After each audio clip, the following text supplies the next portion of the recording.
بالطريقه دي بيتضاعف حجمها. يعني انت مثلا لو عامله مقادير صغيره زي ما احنا شايفين او هتشوفي دلوقتي الفيديو، بس طالع معايا صينيه مش صغيره، الصينيه حجمها حلو، الصينيه مش صغيره لا حجمها حلو، وفي نفس الوقت مقاديرها مقادير الكيكه العاديه خالص اللي احنا بنعملها، ويعني ما زودناش عليها اي حاجه، من نفس المقادير.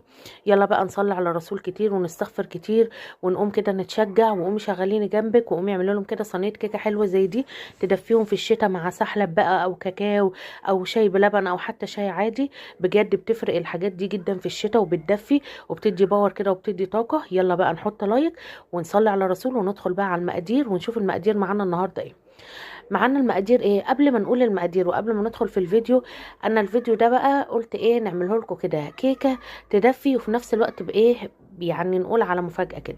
هي طبعا مفاجاه جايه متاخره جدا جدا جدا، بس الصراحه يعني